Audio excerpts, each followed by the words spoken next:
AI stock market bubble. What does the legendary hedge fund manager Howard Marks have to say? So I've put together some slides based on what the legend himself has said in a recent memo and where we are at the moment. Now, he likens it very much to what JP Morgan Private Bank liken it to. And let me move myself out of the way, as it were. And the way he sees it very much is, this is like building the railroads. It is impacting everything everywhere. Of course, there'll be some exceptions in terms of some companies getting overvalued. But overall, what we have here is not quite a bubble yet. And then he goes on to explain what the nature of a bubble is. You ultimately want to know the same thing I want to know is, should I stay in the market? Because you've only got to make 3 decisions, buy, hold, or sell. And what? For how long? Now, the how long bit's easy, 1 year, and review. If it's not something I'm willing to hold for a year and buy more of when it falls, I shouldn't be in it in the first place. So if we look at some of these bubble-related matters, he says they're not actually caused by technological or financial developments. They result from the application of excessive optimism to those developments. Now, you and I would say, well, it's a bit obvious when you put it that way. I think he puts it fairly eloquently. It's that irrational exuberance. So how do we determine whether or not there is irrational exuberance? He identifies 2 kinds of bubbles. And remember, he thinks about this a lot because he is a hedge fund manager. So the 2 kinds of bubbles that he's looking at, of course, the mean reversion bubbles. The idea is it's a fad and then it pulls back. The promise of returns without risk, that's a warning sign. We don't have that at the moment. No lasting progress for mankind. The world reverts to where it was. They destroy wealth. We don't seem to have that. Inflection bubbles, technological process, railroads, internet, AI, the future will be meaningfully different. So what happens there? They accelerate progress, but they also destroy wealth for many investors along the way. That will happen. There'll be people who will basically buy into companies, put too much money in, and then panic at the first sign of a fall, get out at the bottom, lose it, even though the rest of us, through patience, will make money. And that's my job for my clients, is to make them money through patience. So what about this aspect? AI appears to be an inflection bubble. It does. It is fueled by some speculation. Of course, those who are investing in it expect to make a return. Not everybody will. Those who think that just because everything isn't going up and some things are expensive, therefore it must be a bubble, are thinking irrationally. The fact of the matter is that the vast majority of companies are generating profits, so we're fine. Where we are at the moment is there is a positive return on capital for certainly the biggest spenders and the biggest companies. The key is not to be one of the investors whose wealth is destroyed in the process of bringing on progress. So one of the best ways to avoid that is to ensure you've got quality companies to begin with and you don't panic on an exit. Many people during the dot-com boom were involved and still lost all their money. And yet we know the internet, huge success, obviously. And yet so many people lost so much money. So what about this then? Assessing the landscape. Well, this is really important. 75% of companies' total expenditure is currently AI. 80%, a large share of the US growth in US GDP, is put down to capital expenditure on AI. 90%, the vast majority of the gains from the S&P 500 relate to S&P 500 companies. So we know it's got a grip on the market. That begs the question then, the $1 trillion question, that we can't quite answer yet, says Howard Marks. Who will be the winners? Okay. Will AI produce profits, and for whom? Certainly the companies I've got at the moment, I don't have a problem with at all, are circular fads and circular deals inflating progress. This is where Oracle lends money, or NVIDIA lends money to Oracle to buy NVIDIA chips. That's what he's talking about.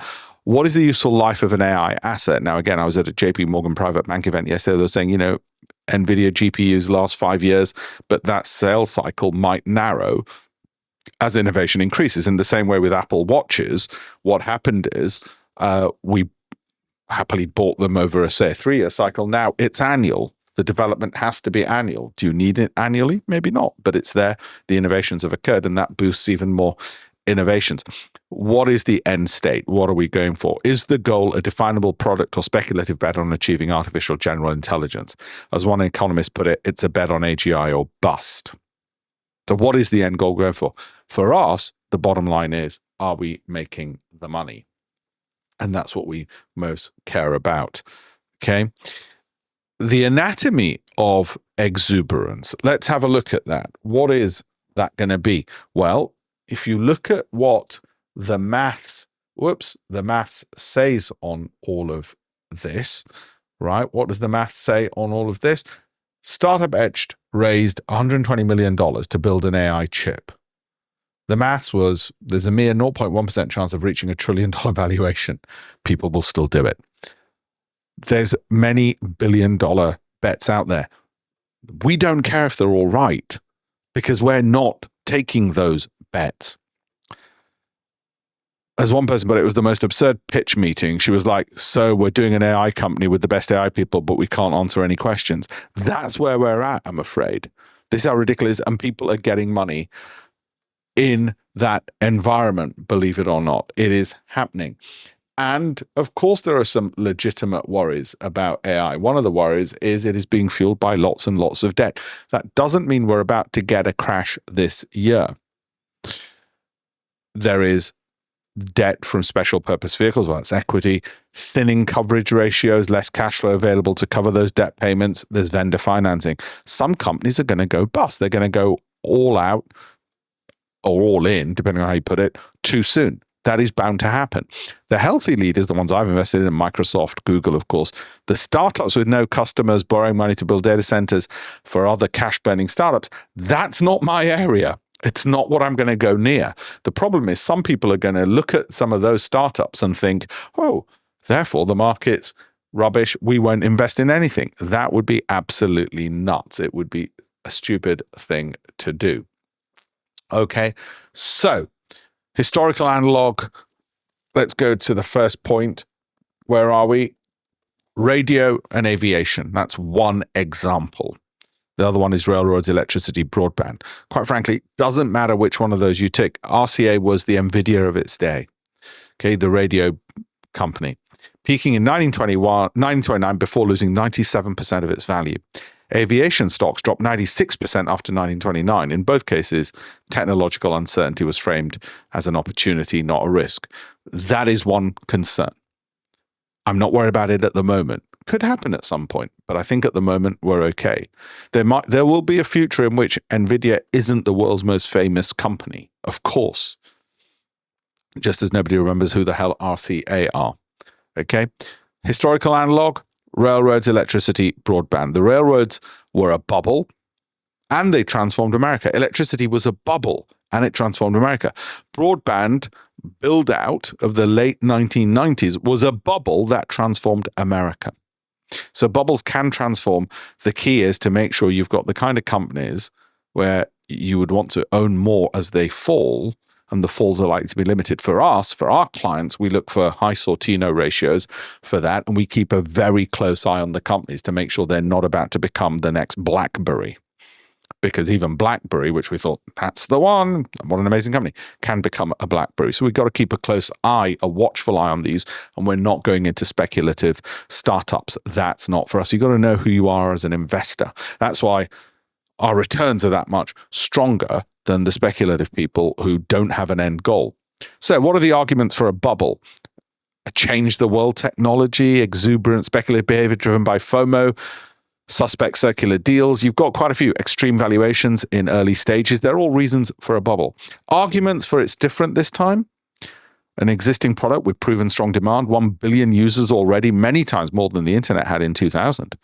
Well-established main players with real revenues, real profits, real cash flows. I'm very much on this side. The absence of widespread IPO craze with prices doubling on day one, which is what we had with the dot-com boom. And reasonable PE ratios, believe it or not. Okay, so if you look at this, valuations are high, but they're not 1999 levels irrational.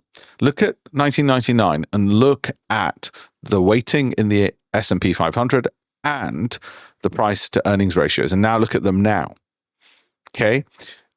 It's not crazy yet. It might get there eventually. Okay. But for the moment, and we've got to think, are we still holding or are we now exiting? Well, we're holding at the moment. That's not to say we'd hold forever. The verdict, there is a kernel of truth wrapped in the exuberance. When bubbles happen, smart people get overexcited about a kernel of truth.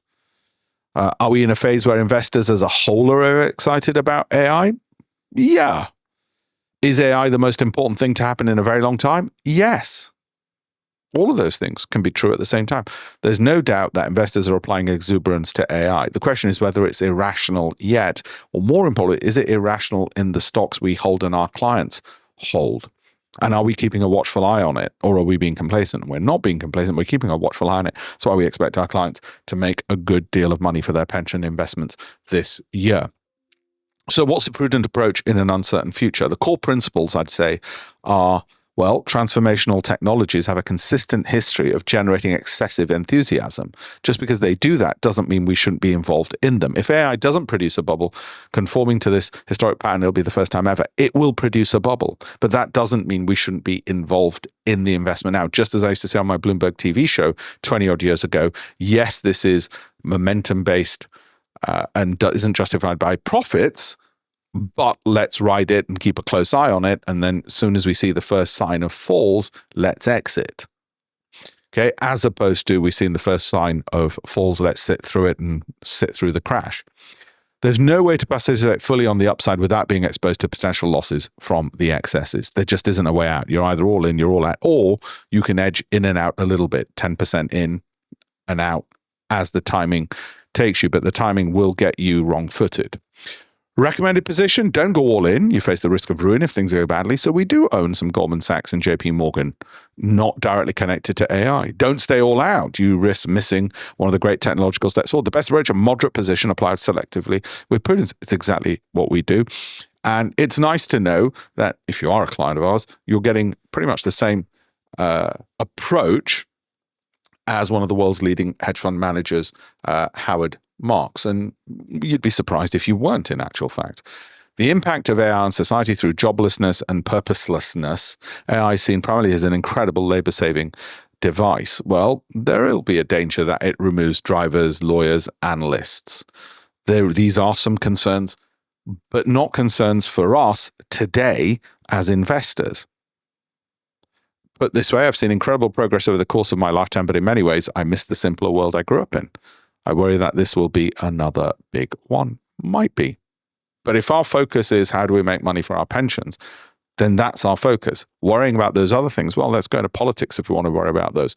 Small number of tech billionaires creating technology that puts millions out of work promises even greater social and political division. Yeah, there will be promise to society. But as I said, at the moment, we've got a very narrow focus indeed. Okay, so I hope you found that assessment useful in terms of the broader analysis. If you did, please save the video, like it, comment on it, because if you do, it goes to more people, and I will do more of these assessments from what hedge fund managers are saying, and I'll do more which are stock picks and stocks that I like. But I think it's important to understand, as we explain to our clients as well on the Great Investments Program, why we hold something, what the thinking behind it is, as opposed to just a breathless narrative and speculative gambling, so that we can get the kind of returns that they want, but without excessive drawdowns. Okay, thank you very much. I hope you like that. Have a look at alpeshpatel.com as well for a ton of more free videos and resources and articles and infograms and presentations. We've got so much free content for you there if you want to build up your know-how on investing. And if you're annoyed about why your pension isn't growing because the average fund manager will not be on top of all of this, then get in touch with us. Again, all the details are at alpeshpatel.com. Thank you.